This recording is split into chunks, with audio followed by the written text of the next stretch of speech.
After months of gridlock and days of parliamentary ping-pong, the UK government's Rwanda asylum bill is finally to become law. The House of Lords eventually conceded late last night, withdrawing the final amendment that was holding up the legislation. It's a relief for Prime Minister Rishi Sunak, who hopes that, barring any last-minute legal objections, flights to Rwanda could begin within 10 to 12 weeks. Official figures show the backlog of people waiting to be removed from the UK rose from nearly 1,800 in July last year to more than 50,000 a week ago. This is the moment the bill was passed. My Lords, Rwanda is a safe country that has proven time and again its ability to offer asylum seekers a safe haven and a chance to build a new life. Rwanda has a strong history of providing protection to those that need it and currently hosts over 135,000 refugees and asylum seekers who have found safety and sanctuary there. There are binding provisions in the treaty which place obligations on the government of Rwanda to provide for those relocated under the partnership. And my Lords, this is long overdue, but I would also like to put on record my thanks to the officials in the government of Rwanda for all their efforts in delivering this partnership. I beg to move. The question is that motion A be agreed to. As many as are of that opinion will say content. Contrary, not content. The contents have it.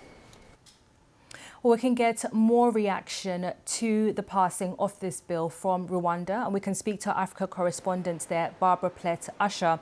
So, Barbara, what happens next as Rwanda prepares to receive asylum seekers from the UK? Well, Catherine, we haven't had an official reaction, first of all, from the government in terms of the vote itself. We're expecting perhaps to get something later today, but the authorities have told us all along that they are ready to receive the first plane load of migrants. They have been ready for many months now, a number of years actually, since the deal was signed, and they are making changes to their immigration law and also recruiting more immigration officials to deal with what is going to be an expected influx, especially after Rishi Sunak said he wanted a steady drumbeat of flights to arrive. We have been talking to a number of people, regular Rwandans, about whether they are as enthusiastic about it as the government is. We've received mixed replies, most of the concerns being about what sort of economic impact it will have. But certainly in terms of the reception, if and when that plane actually gets off the ground, there are places for the migrants to go. This is one of them. This is one of the hostels where they will be received. And you're going to see a little bit more about it now in a report that I prepared to show you how this deal is being viewed in Rwanda and how the government is preparing. It's here the migrants will land, Hope Hostel, long poised for this moment. Bedrooms laid out with meticulous care, attention to the needs of guests who've so far failed to arrive. Workers in surreal performance of their daily tasks. This place has been ready and waiting for nearly 2 years. Now that the bill has passed, the people staffing it may finally have someone to serve. The British government is hoping that these rooms will be filled with asylum seekers in a matter of weeks. The hostel can house 100 of those Britain plans to send to apply for asylum here. They could also try to go to other countries, but not back to the UK. If you get the news today, yes, you would be able to accept people tomorrow. Not only tomorrow, even now. Rwanda is a beautiful country, nestled in the hills of East Africa. The streets are tidy, safe from crime. There is order. Rwanda works, that's the motto. Some here welcome the idea of the new migrants. I think it will be good economically for the nation, considering that there is nothing that is better than human capital. This man didn't want to identify himself because he's against the deal. Where are you going to find the jobs for these people? We ourselves are like we've graduated, but we've not yet secured jobs. We are out there searching for jobs. The culture of fear runs deep here. There are allegations that dissent is suppressed.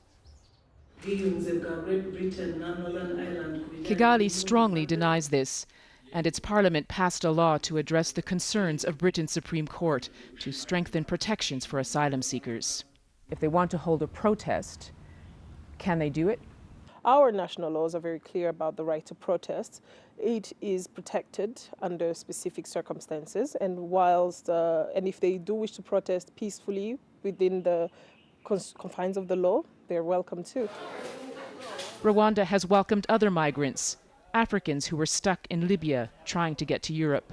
This is a temporary haven for them while they sort out next steps.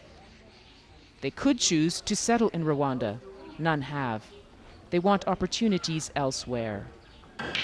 It's all about seeking a better future for those here and those coming. Will Rwanda be a detour, a dead end, or a new home?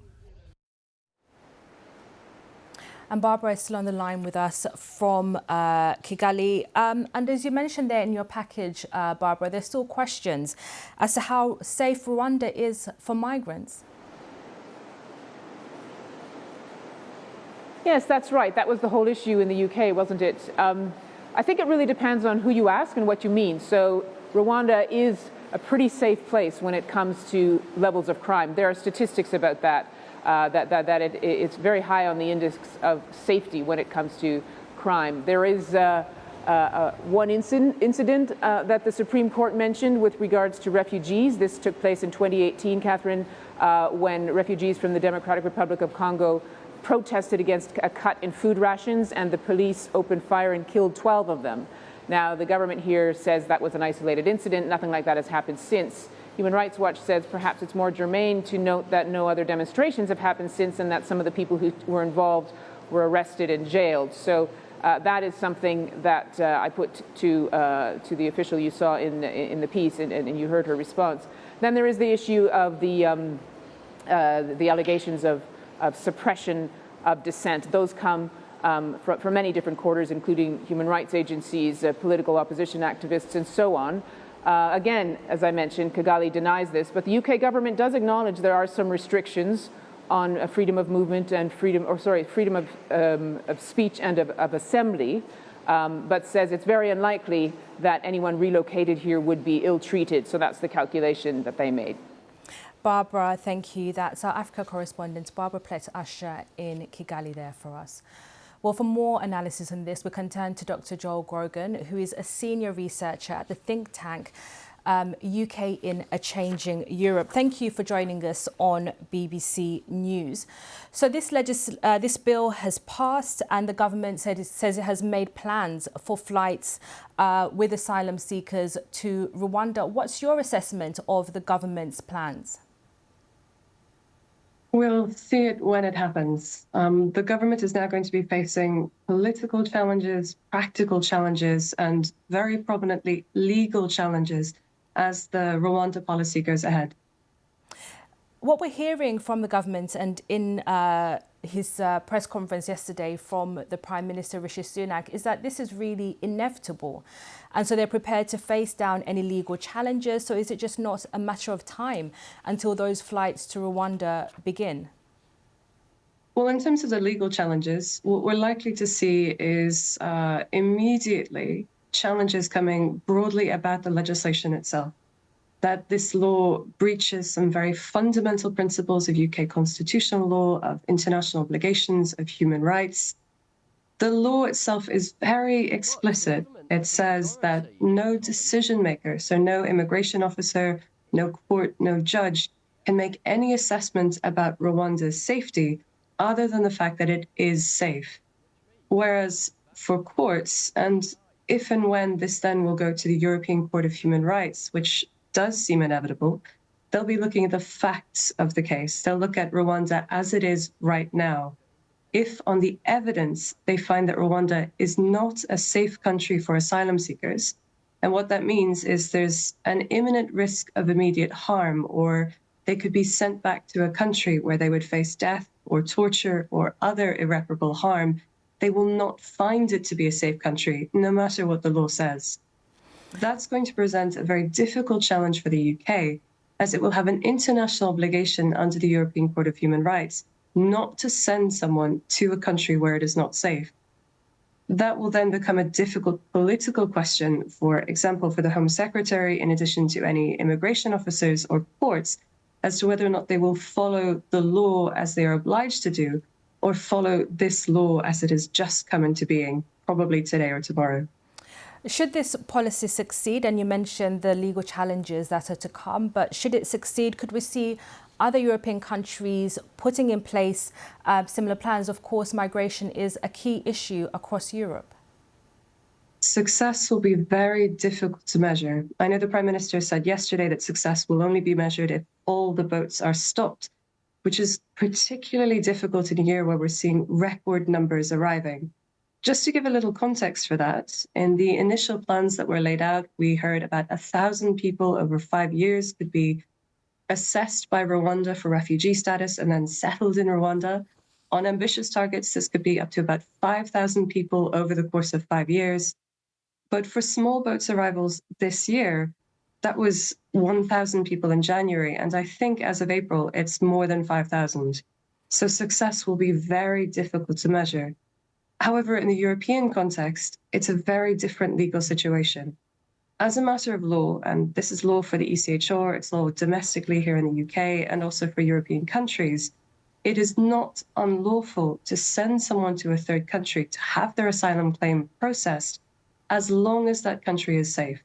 However, in the European Union, there's an additional rule which says that if you are sending someone to a third country, as long as it is safe, but they must also have a personal connection with that country.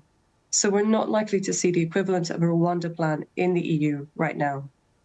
Thank you very much. That's Dr. Joel Grogan, Senior Researcher at the think tank UK in a Changing Europe.